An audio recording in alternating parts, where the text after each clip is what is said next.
Hi all. Sorry, I have the super easy job of not having to introduce two people that we all know very well, Justine and James, critical parts of CBCS, and they'll be talking about the CBD today. They just told you about national biodiversity strategies and action plans, and this is really timely and exciting. And there's really only one actually bit of this introduction that is required, which is that we haven't appropriately acknowledged the fact that Justine recently became Professor Justine. So, without further ado, I'm just going to hand off to you. Thanks, everybody. And I will just briefly introduce myself because there were a lot of new people at morning tea, and I might not be as well known as James because I am from the law school here at UQ, so I'm a lawyer by background, and my work's always been in environmental law. It's kind of lifted into a really niche area of marine and coastal restoration over the past few years. James, I'm sure you all know just without introduction, science, birds, protected areas, this is Jim. So today we're going to be talking about COP16, which is underway in Colombia at the moment, and we'll unpack all of these acronyms shortly. Don't worry if you're not really across the international biodiversity law context, we'll give you a bit of a crash course in that. But what we'll be talking about, as I mentioned at morning tea, the crux of our presentation will be looking at national biodiversity strategies and action plans, or NBSAPs, as they're referred to in the acronym. And the parties to the Global Biodiversity Framework, which is part of the Convention on Biological Diversity suite of documents, requested that parties put in a new NBSAP ahead of COP, which is underway in Colombia at the moment, really setting out a blueprint for how they were going to implement the GBF within their own countries. So James and I have done a pretty deep dive into the ones that have been submitted so far, and we'll spoiler alert, there's actually not that many, so it was an easy dive in some respects. That's what we'll be talking about today. I'd just like to start by acknowledging the traditional owners of the lands on which we meet today, the Yagara and the Turrbal peoples, pay my respects to their elders past and present, and also acknowledge the really important role the traditional owners have in managing biodiversity here in Australia. All right, so a bit of an outline. I'm going to give you a little crash course of the CBD and the COP process, so the Convention on Biological Diversity and the Conference of Parties.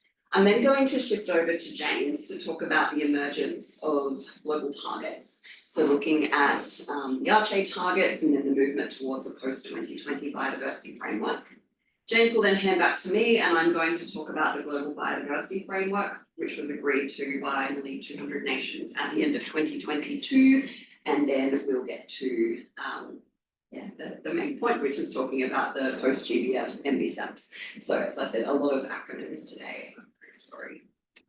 All right, so the CBD and the COP. So a crash course in international law, and I'll make this really short because it will be quite boring for a conservation audience. A convention, you hear about conventions, the Convention on Biological Diversity. It's a form of treaty. So a treaty is a binding international legal instrument. A convention is a particular type of treaty that involves multiple parties.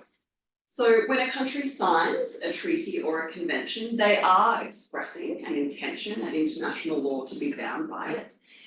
But it's not something that really you can go after them in the sense that you can in domestic law if somebody signs a contract, for instance. It still then needs to be ratified, which is a term that means approved at the national level.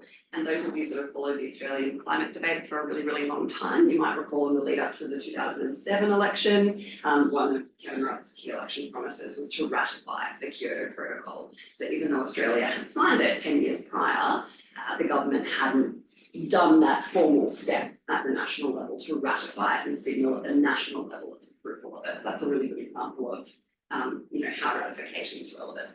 So it needs to be ratified, so approved at the national level.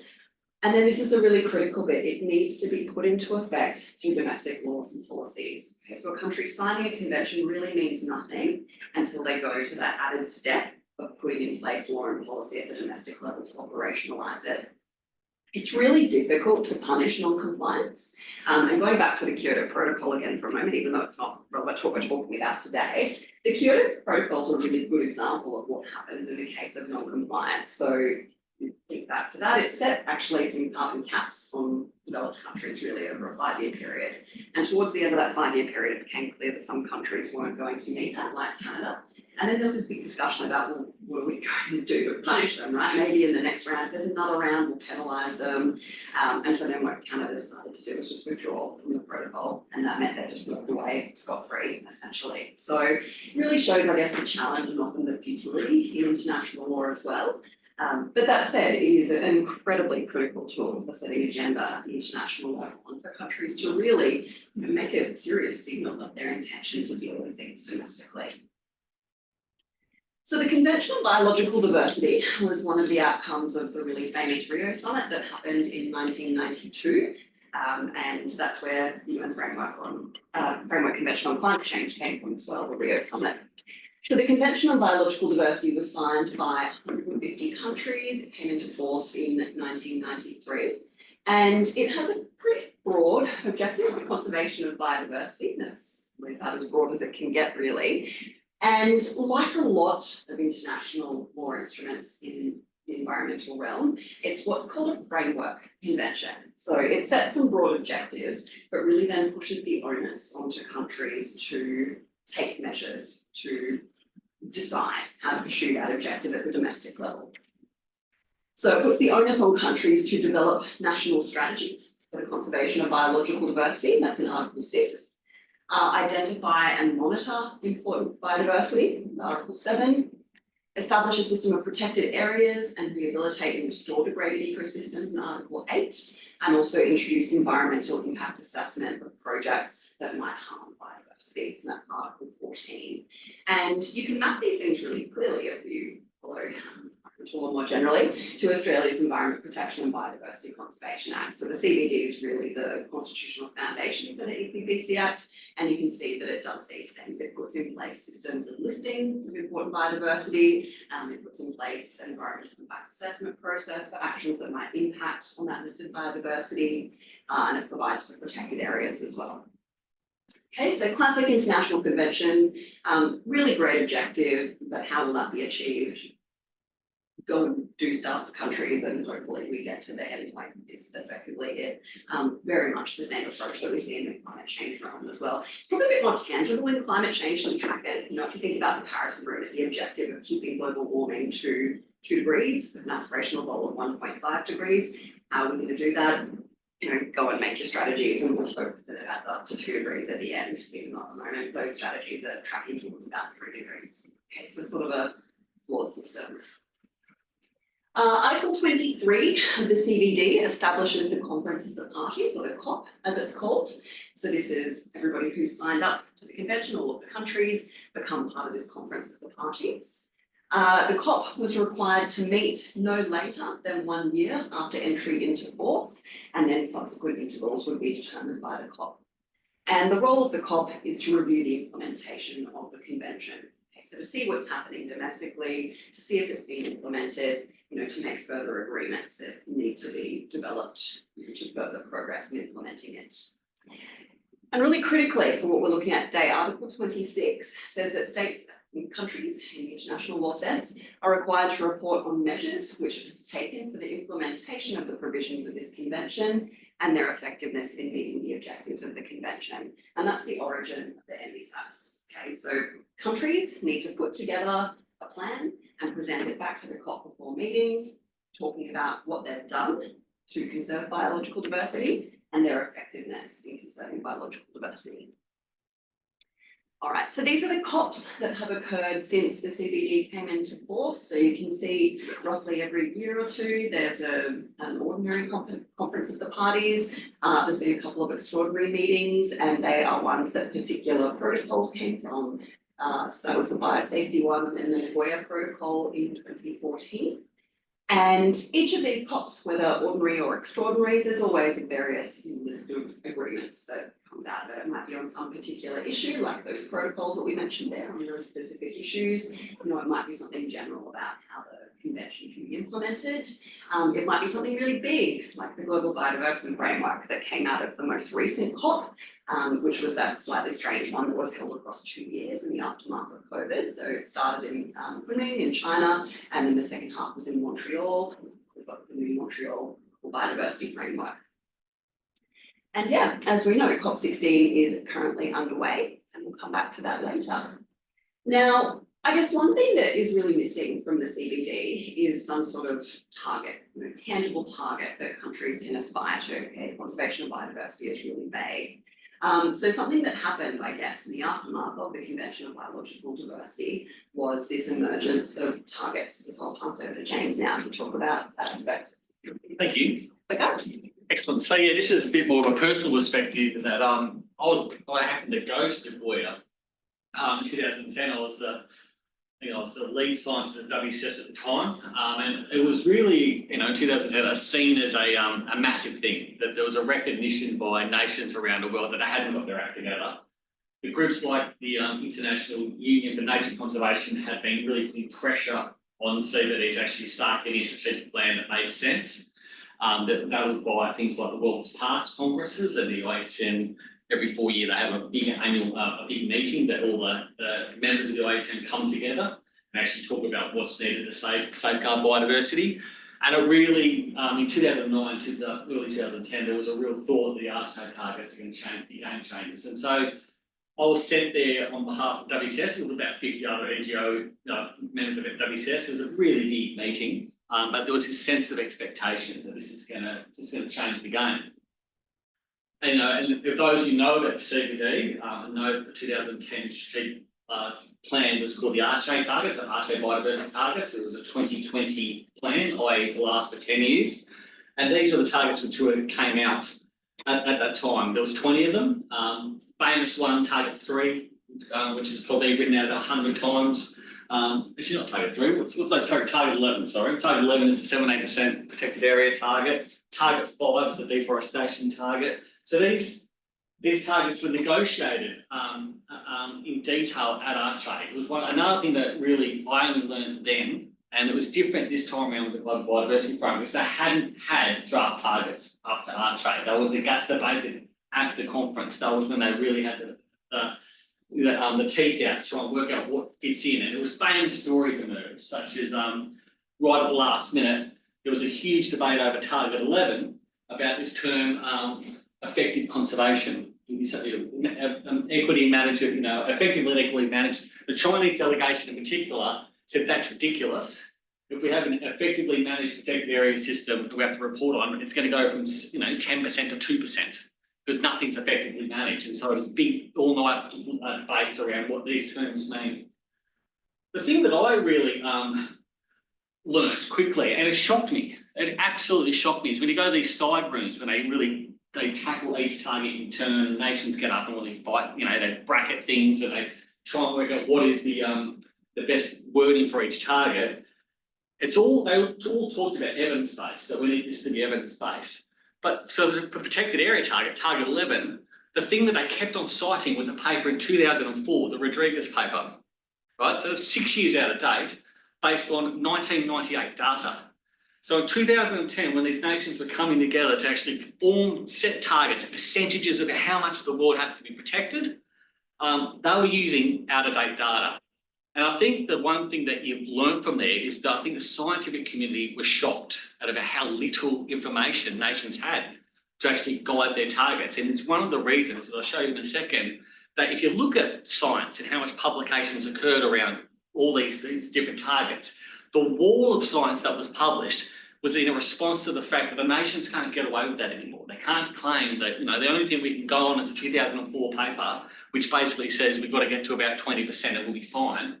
So that's where you saw a huge push by, scientists inside CBCSs around the world publishing these big global analyses to say, this is what's needed to safeguard biodiversity. Nations, you can't get away with saying that we don't know anymore. So that's a really big emergence of RTA, was this kind of lesson that these nations are going to take these targets setting seriously. They need some science, and even basic science, to tell them what to do. For those who know the RTA targets in the story of between 2010 and 2020, it was a dismal failure. And a really important thing to read if you're into this kind of global story about how biodiversity conservation is going is the GBOs, Global Biodiversity Outlook 5 is the latest one. These Global Biodiversity Outlook Outlook's a response to the CBD.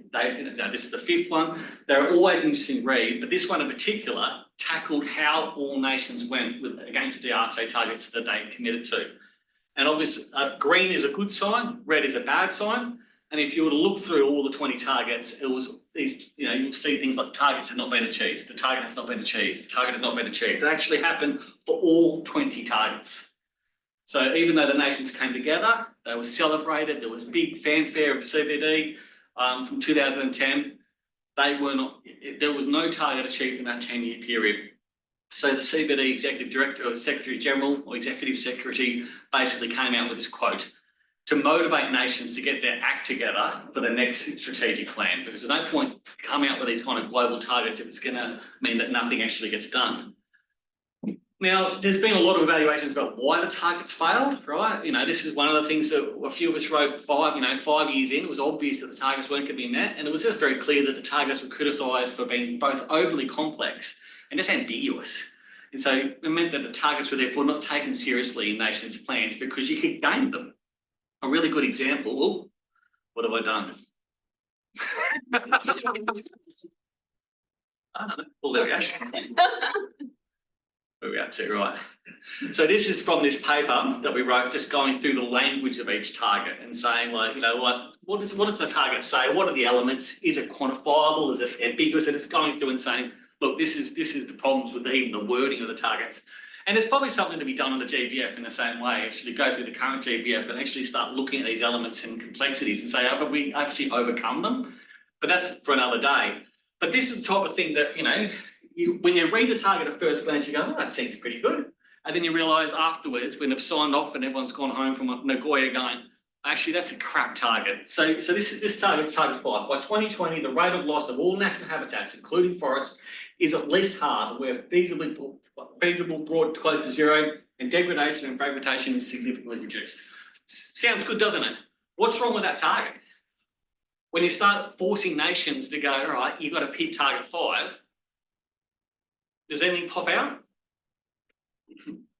So it's a classic thing when anyone sets a target. Anyone puts a rate in a target, right?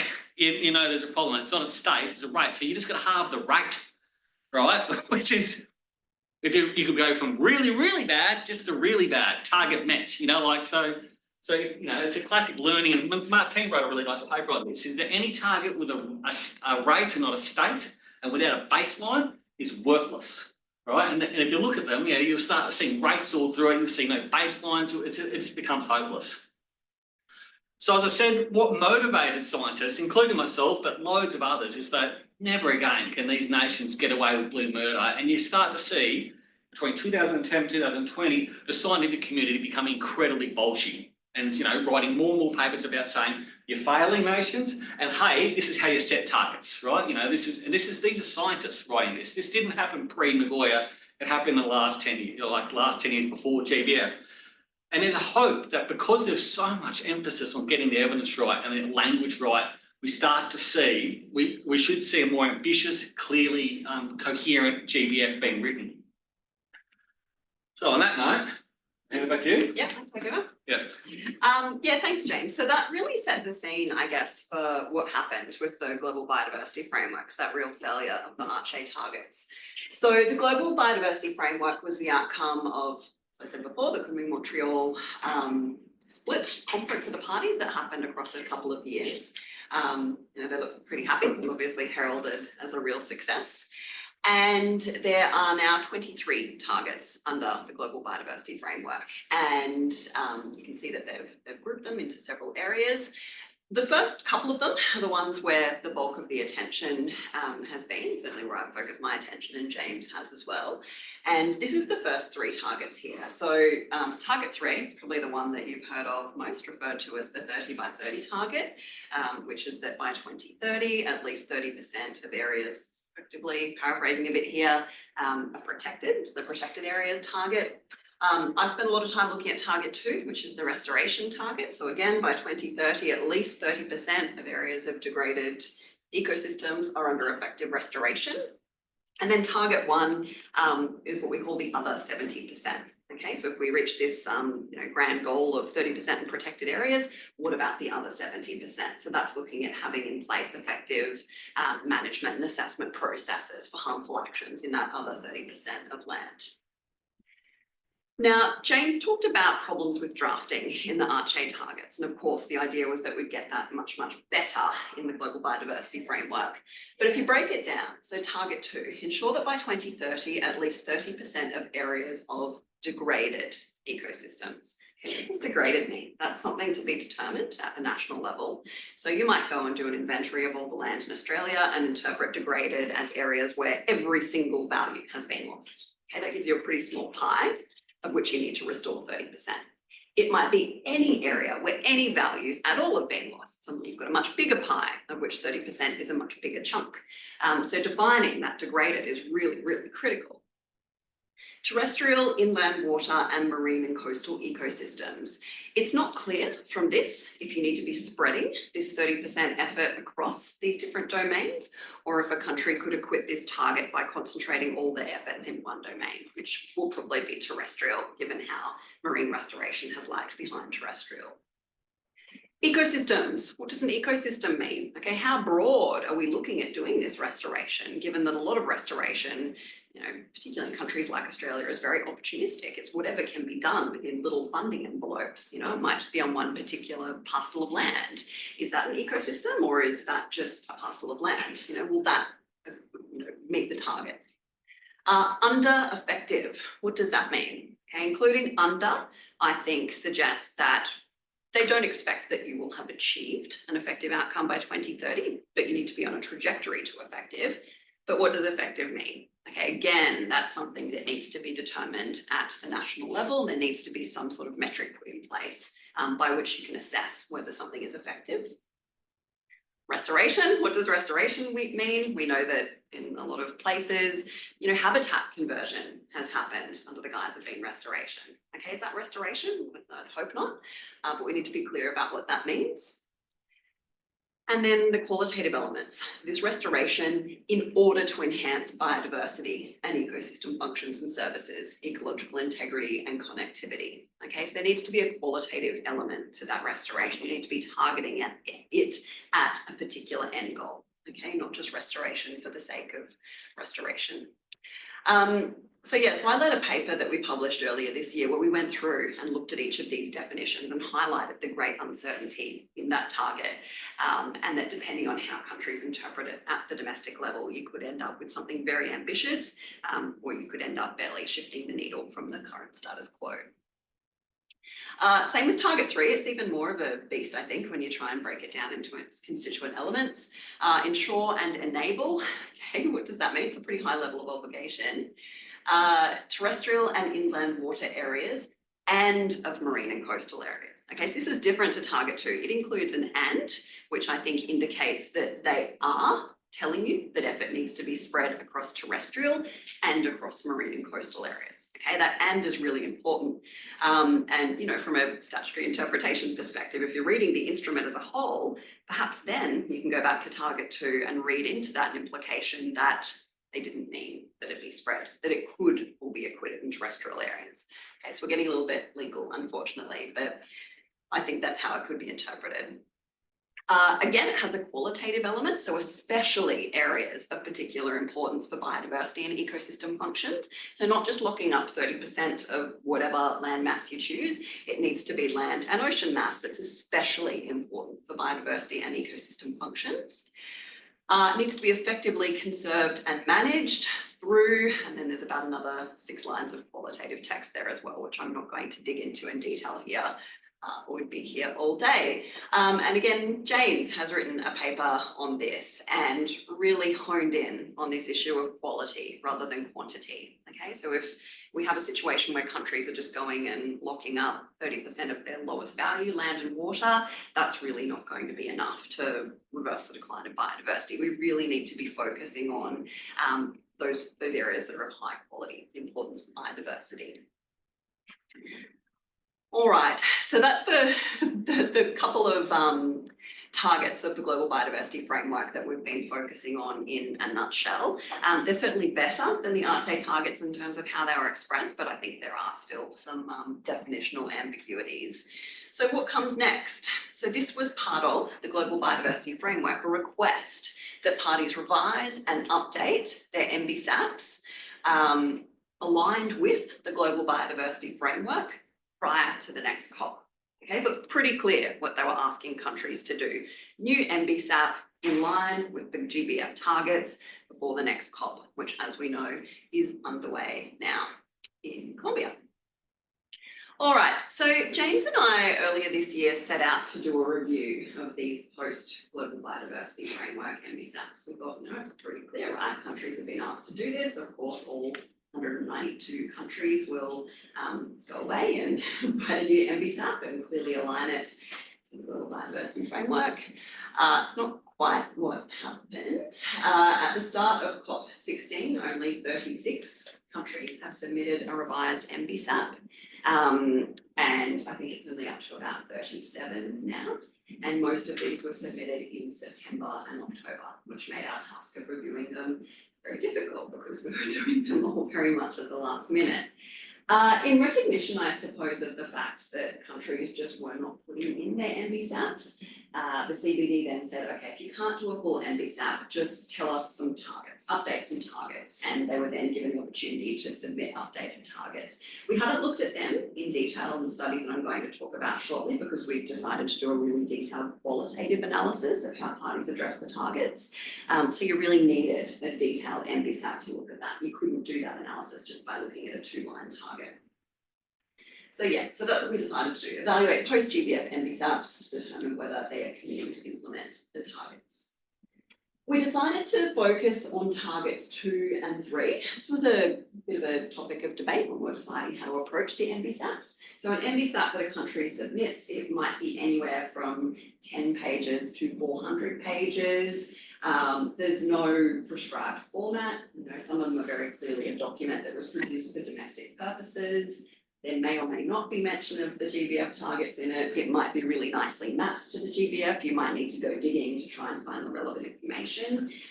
It just would have been too unwieldy to try and look at these MBSAPs and assess them for all 23 targets. So we decided to focus on targets 2 and 3 as really the most prominent and the ones that have received the most attention. So what we did is we broke these 2 targets down into their constituent elements. So those elements I just outlined before in those little red boxes, you know, degraded, effective, etc. And we then manually analysed each country's MBSAP against each of those elements. Okay, so these are the elements, just to refresh your memory.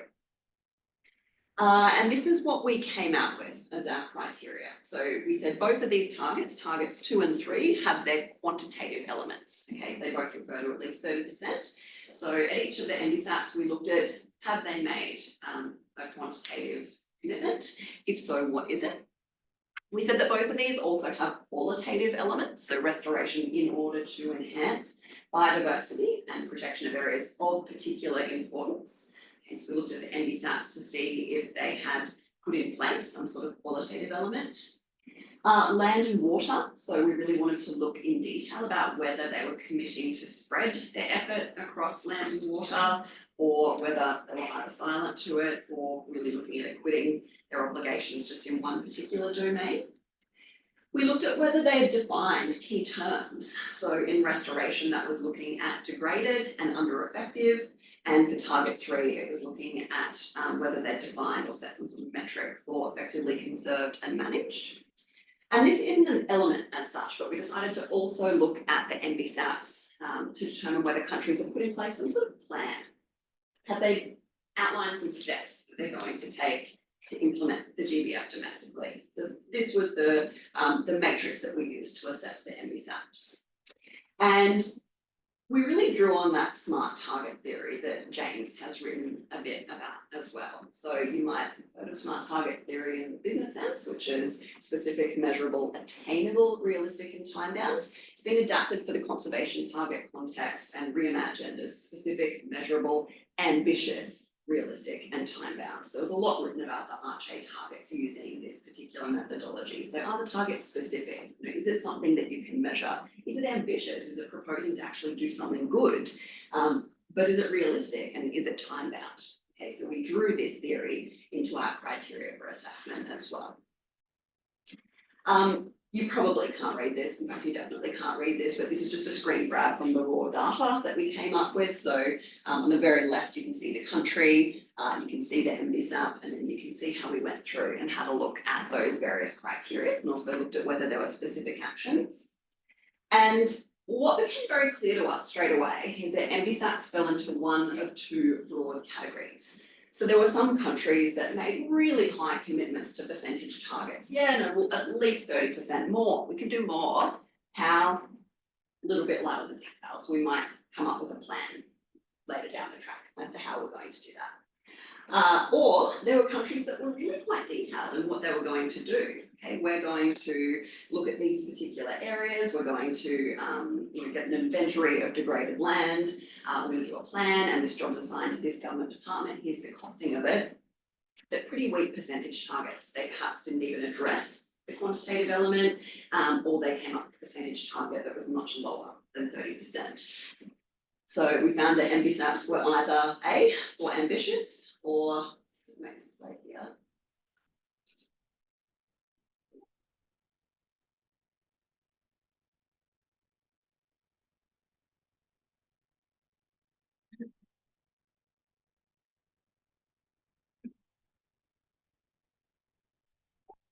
I thought that was funny because my 20-year-old RA had never heard of that before. When I said either A or the SMRT like The Simpsons, and she was like, what? She said, Simpsons. I've never watched it before. So maybe that. So yeah, they were either ambitious, which is great, but not specific or measurable or realistic or time bound. Or they were specific and measurable, but not really ambitious. That was kind of where they fit. All right, so a very quick deeper dive into the results. These are the countries that have submitted full MBSAPs ahead of COP16. You can see it's a pretty decent geographic spread. It's not really concentrated in any one region. There's countries from all over the world, Australia, Southeast Asia, parts of Europe, parts of Africa, South America, Canada. We've got a fairly decent spread of countries. In terms of the quantitative elements, we found that only a very small number, so 25%, made a commitment to restoration, expressed as a percentage. Okay, so despite that very clear directive in the GBF for at least 30%, only 25% of countries put in a percentage. Of those 9 countries, only 6 of them committed to 30% or at least 30%, whereas the other countries made a more modest commitment to somewhere between 10 to 20% restoration.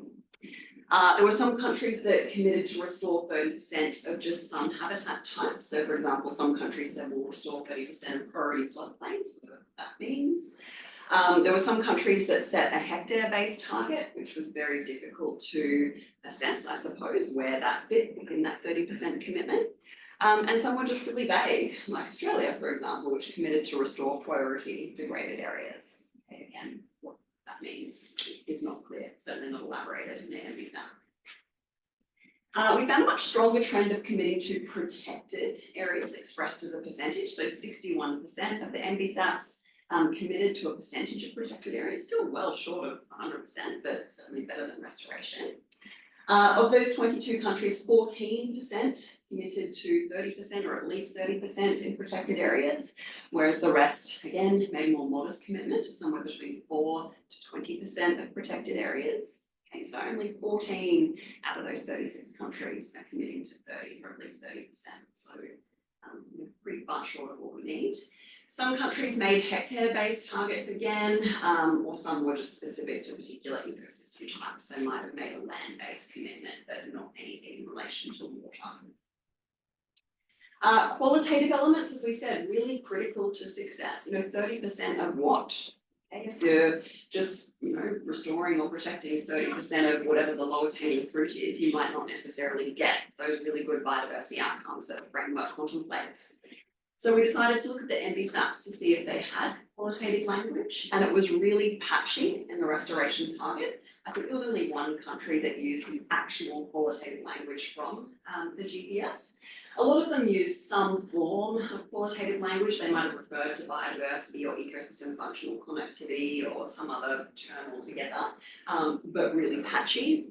And only just more than half included qualitative elements in their protection target. Okay, so really quite low inclusion of that qualitative language. In terms of spreading effort across land and water, most referred to land and water and expressing their targets and commitments.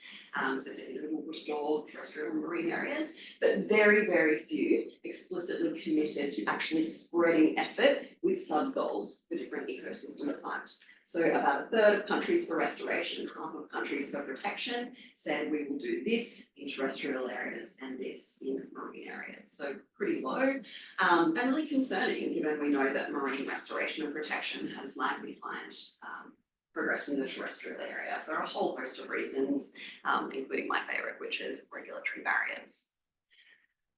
Key definitions and baselines. So pretty much every NBSAP used the word degraded, restoring degraded land, but very, very few defined it or addressed the issue of needing a definition. So about a quarter of the NBSAPs committed to obtaining a baseline of current degraded areas. They said we'll go away and do some sort of inventory of our degraded areas, and then we'll set a plan for how we're going to restore 30%.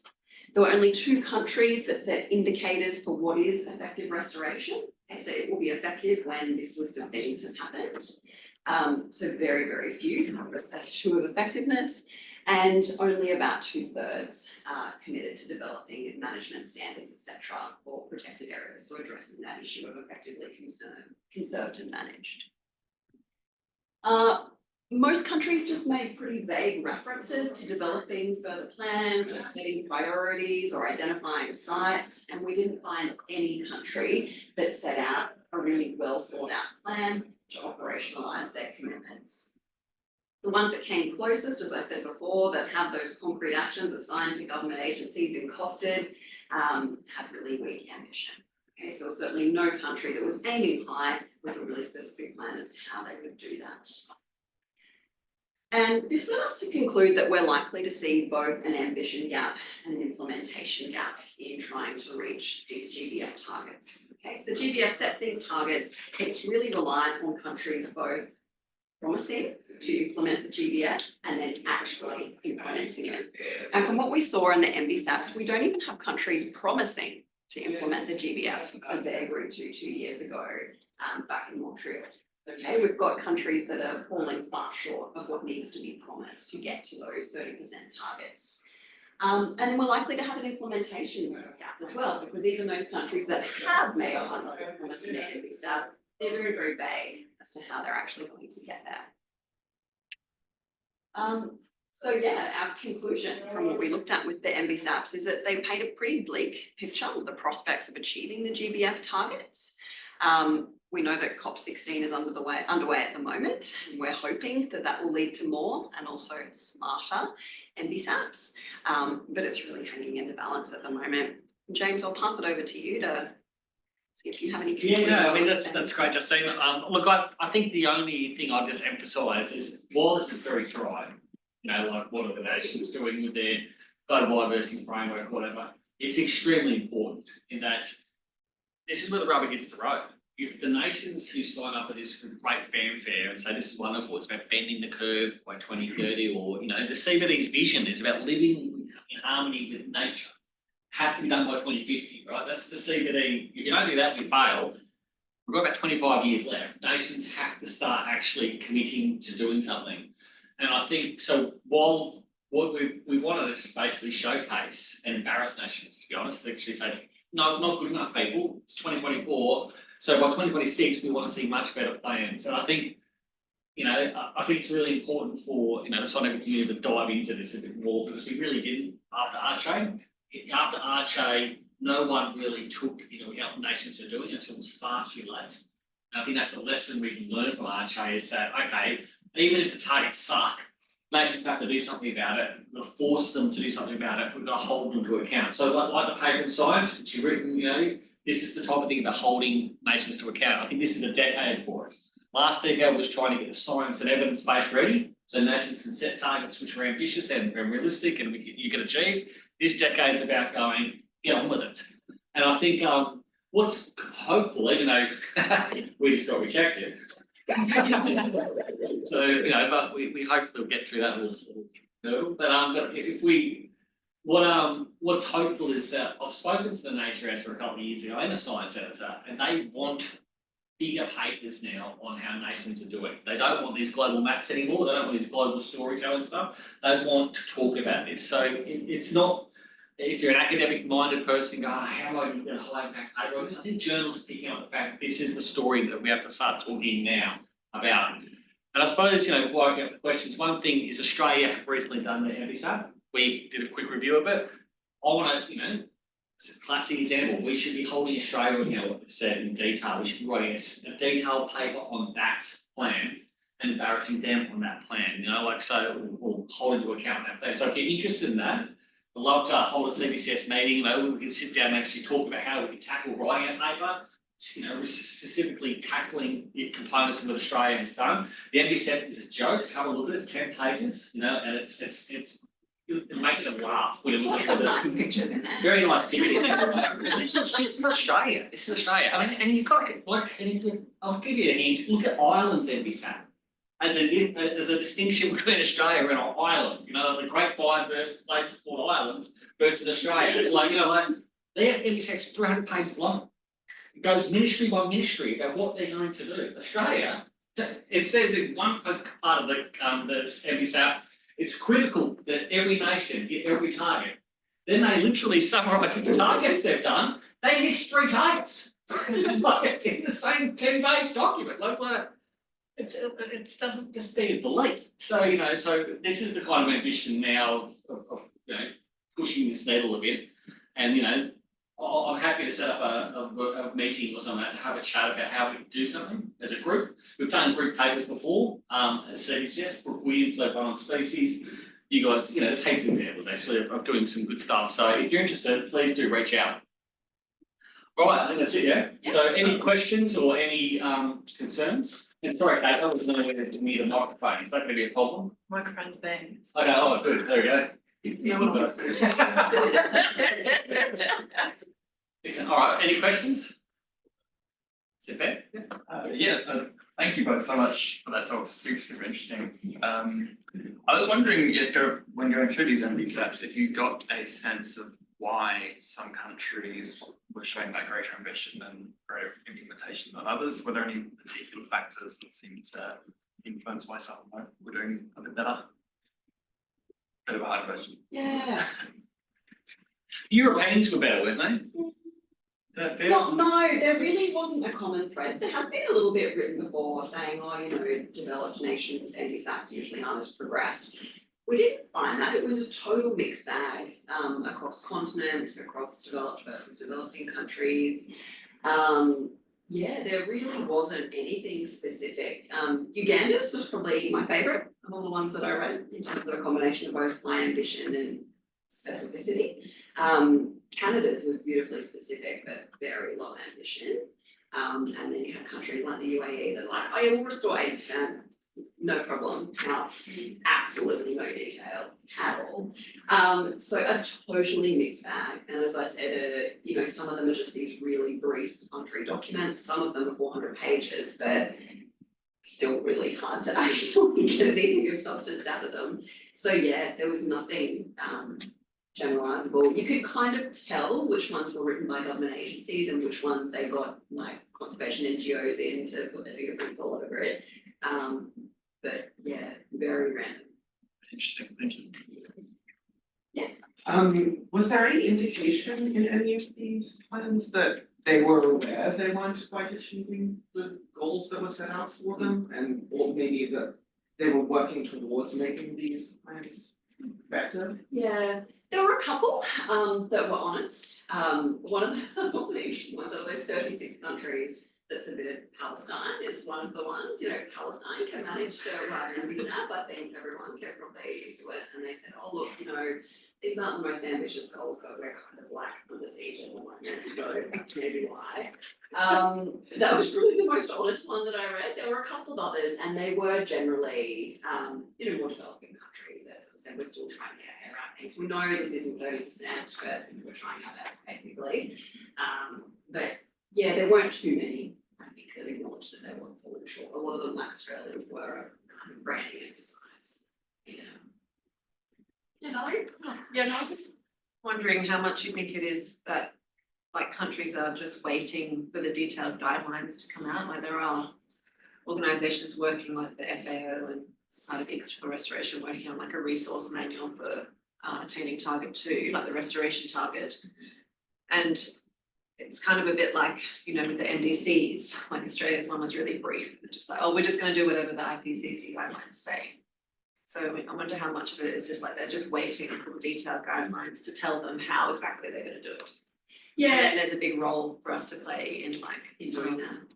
informing those guidelines. Yeah, it's a good point, Valerie. So there were, I think, at the beginning of COP, there were maybe 100 to 110 parties that had submitted targets. So that was when they said, look, you can't do your NBSAP, just do targets. So, you know, you really need to look at each of those countries in isolation, I guess, to find out why, but it could well be that some of those ones that have just submitted targets and not detailed plans are perhaps waiting for more guidance. So, you know, it will be really interesting to see what happens at COP and whether it kind of gives countries a bit more confidence to go away and put their MBSAPs together.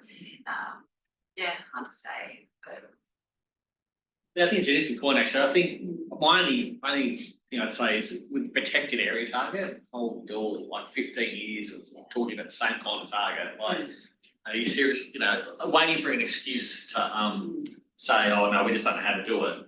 I think that's a bit rich.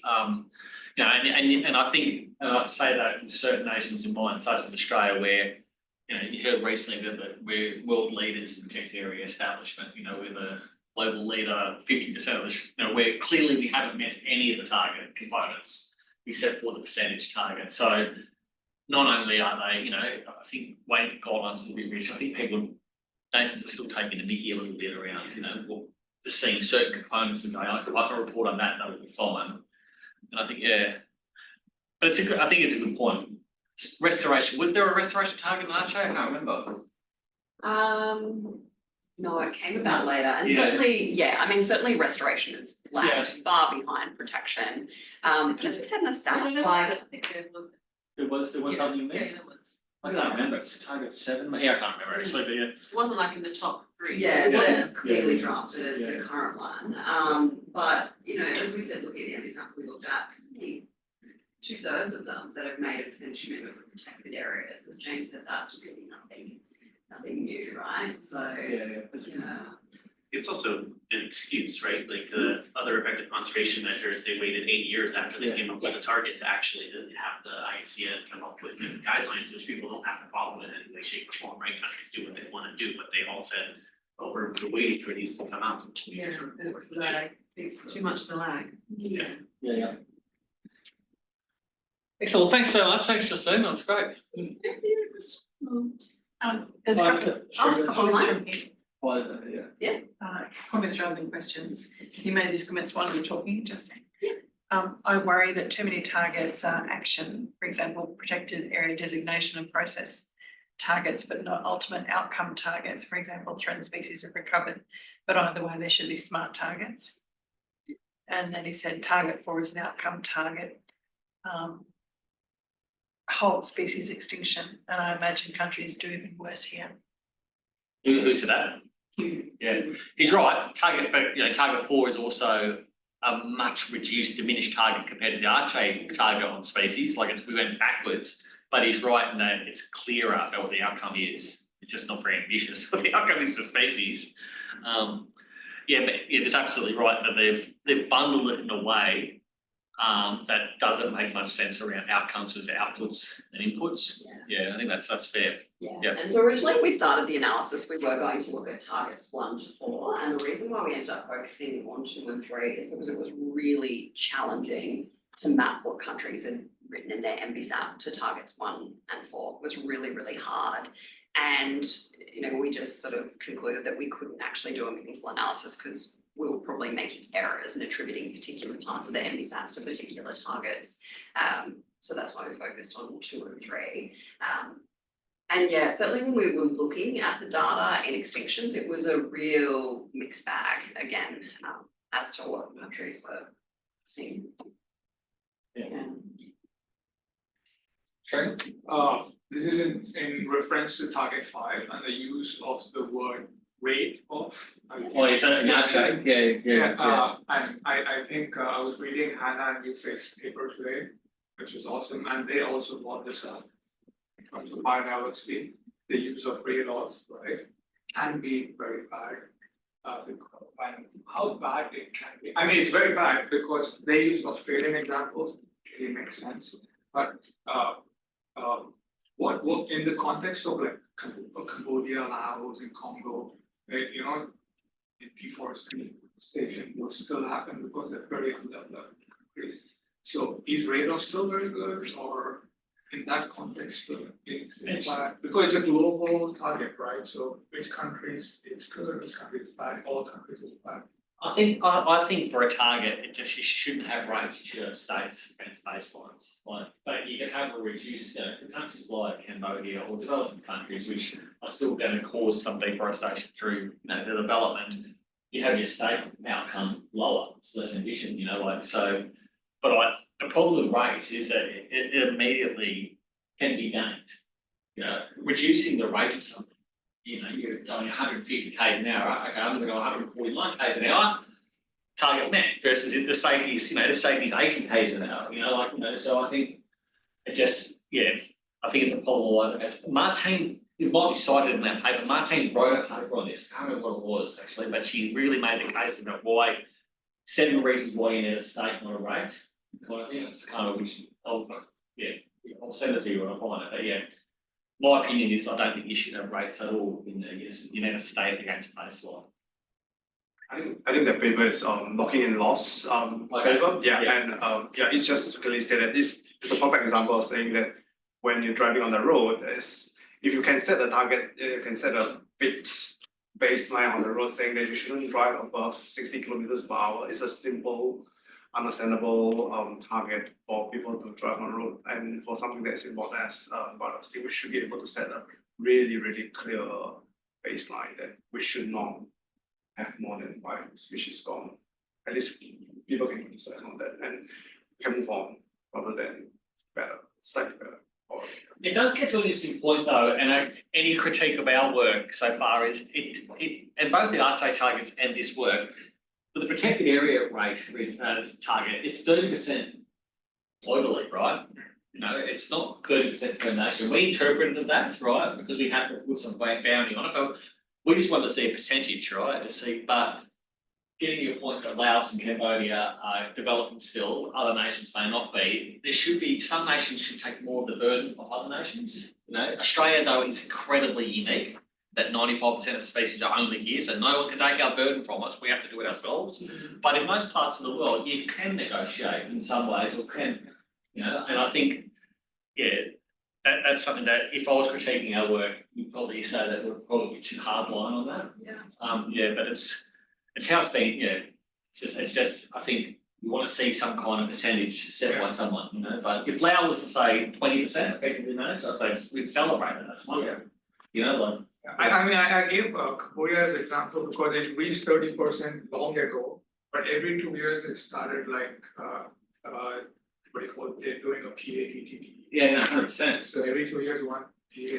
That's 100%. So they set the goals and then they're going back, we need to increase the economy, so it's like their reach and then. Sure. Just a quick question. So there's still quite a lot of countries that haven't submitted their MBSAPs yet. Is there any indications that they have to do that before the end of COPs or when they probably have to do so, or are we just going to wait until they feel like it? I mean, it's like circling back to the very initial point, which is that none of this is really strictly enforceable, right? Countries don't do it. They agree to, but if they don't do it, there's really no ramifications. So would be good if they did, and if we could get an indication of where we're tracking. It's really hard to get any sort of indication of where we'd be tracking with the GBF with only 36 MBSAPs, but if they don't do it, there's not much recourse for anybody. I think it's fair to say when we started this, my hope was we'd find some excellent MBSAPs and embarrass the rest of the nations and say, look, just do what these guys do. like Australia, like you start do what these people are doing, you know, like, but we never found one, so I was like, oh. So yeah, that's part of the drama, And we kind of thought, given these are the 36 countries that actually took the call seriously, yeah, you know, we'll do the right thing and produce one. You know, maybe you'd find the best ones in that crop, you know, but the laggards really are gonna be the best ones, so, but, yeah, let's wait and see. so I'd be interested to hear that what the people come back from, so that maybe we Yeah. should get them and give a talk, Yeah, give a talk, that'd be great.